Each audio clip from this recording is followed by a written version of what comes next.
After these things, when the wrath of King Ahasuerus subsided, he remembered Vashti, what she had done, and what had been decreed against her. Then the king's servants who attended him said, "Let beautiful young virgins be sought for the king, and let the king appoint officers in all the provinces of his kingdom, that they may gather all the beautiful young virgins to Shushan the citadel, into the women's quarters, under the custody of Hegai the king's eunuch, custodian of the women. And let beauty preparations be given them. Then let the young woman who pleases the king be queen instead of Vashti." This thing pleased the king, and he did so. In Shushan the citadel, there was a certain Jew whose name was Mordechai, the son of Jair, the son of Shimei, the son of Kish, a Benjamite. Kish had been carried away from Jerusalem with the captives who were being captured with Jeconiah, king of Judah, whom Nebuchadnezzar, the king of Babylon, had carried away. And Mordecai had brought up Hadassah, that is, Esther, his uncle's daughter, for she had neither father nor mother. The young woman was lovely and beautiful. When her father and mother died, Mordecai took her as his own daughter. So it was, when the king's command and decree were heard, and when many young women were gathered at Shushan the citadel, under the custody of Hegai, that Esther also was taken to the king's palace, into the care of Hegai, the custodian of the women.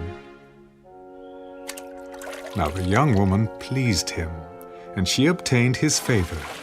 So he readily gave beauty preparations to her, besides her allowance.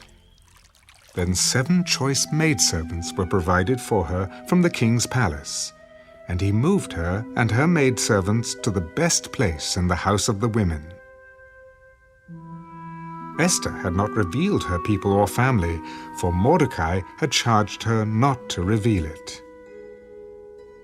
And every day Mordecai paced in front of the court of the women's quarters to learn of Esther's welfare and what was happening to her.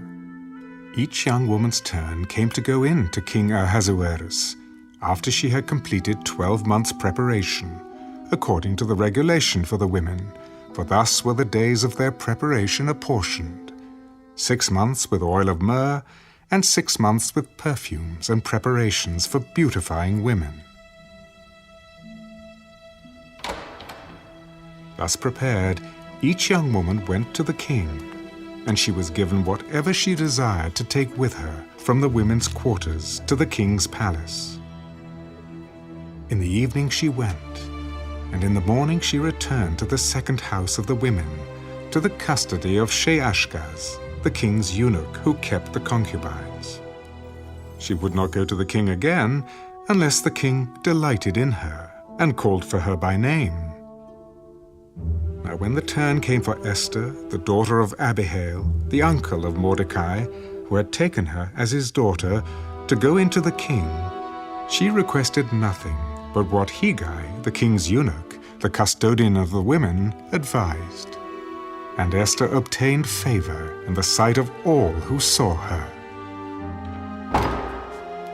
So Esther was taken to King Ahasuerus into his royal palace in the 10th month, which is the month of Tebeth, in the 7th year of his reign.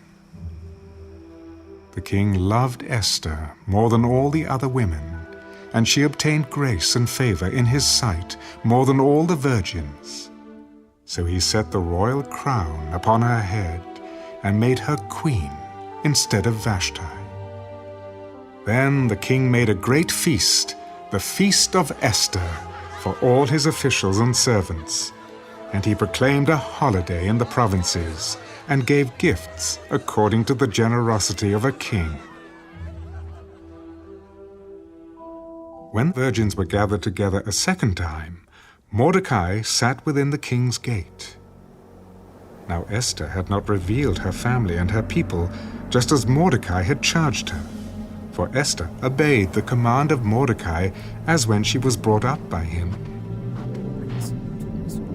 those days, while Mordecai sat within the king's gate, two of the king's eunuchs, Bigthan and Teresh, doorkeepers, became furious and sought to lay hands on King Ahasuerus. So the matter became known to Mordecai, who told Queen Esther, and Esther informed the king in Mordecai's name. And when an inquiry was made into the matter, it was confirmed, and both were hanged on a gallows.